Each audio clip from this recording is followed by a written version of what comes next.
suis Dominique de Fonréau, je suis conservateur général au Musée du Louvre et auprès de la précédente directrice générale. Et je suis aussi la rédactrice en chef de la revue Histoire de l'Art et la secrétaire générale du Comité français d'Histoire de l'Art. Et à ce titre, j'ai été embarquée avec joie. C'était un embarquement qui m'a beaucoup plu dans le comité d'organisation du CIHA 2024 à Lyon.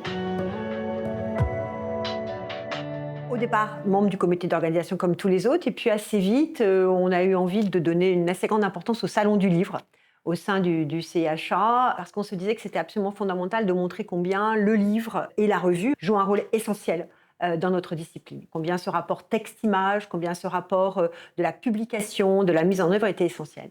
Donc on s'est dit, il faut qu'on fasse un grand salon du livre. Et du coup, assez vite, mon rôle a été d'en être commissaire avec Olivier Bonfait et Sophie Rowe. Ce processus, il a été à la fois simple et compliqué. Simple parce qu'on savait à peu près où on voulait aller, et compliqué parce que, comme toujours, il y a des rebonds, il y a des moments où on s'est dit on va pas réussir à avoir des éditeurs de livres et de revues. Heureusement, un point important, Guillaume Pertuis nous a rejoints, de l'œil cacodilate, et ça, c'était vraiment essentiel. Ça, c'était très précieux pour nous, tous ces éléments-là. Donc, il a fallu qu'on convainque. Donc, il y a eu des hauts et des bas. Mais des hauts et des bas plutôt joyeux, avec une équipe plutôt agréable. J'ai mentionné Olivier Bonfait et Sophie Rowe, mais il faut aussi mentionner Tonner Edwards, sans qui rien n'aurait été possible. Donc ça a été plutôt un cheminement heureux qui nous a quand même beaucoup pris depuis mars, donc depuis à peu près 4-5 mois. On a fait ça vraiment, ça a été un gros travail, mais on a une super récompense parce que ça fonctionne très bien. C'est-à-dire que là, aujourd'hui, on rencontre que des gens heureux de se rencontrer, de se voir, de discuter, d'échanger. Le salon du livre fonctionne comme on le souhaitait, c'est-à-dire pas forcément un endroit où les gens achètent, mais un endroit où les gens puissent effectivement voir les publications, voir l'inventivité, la créativité des publications en histoire de l'art. Ça, pour moi, c'est extrêmement important.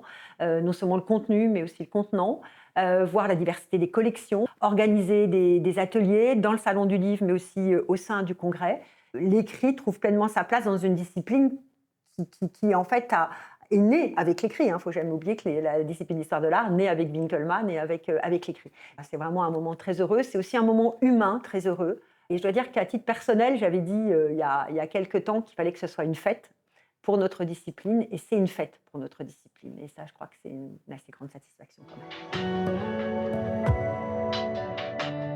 J'espère d'abord, parmi l'équipe d'organisation, comme on s'est quand même tous plus, bien entendu, j'espère qu'il va rester quelque chose. Je ne sais pas comment on fera, voilà, mais il faut qu'on essaie quand même de se revoir les uns les autres. En tout cas, moi je le dis, c'est un appel à tous, j'en serais très heureuse.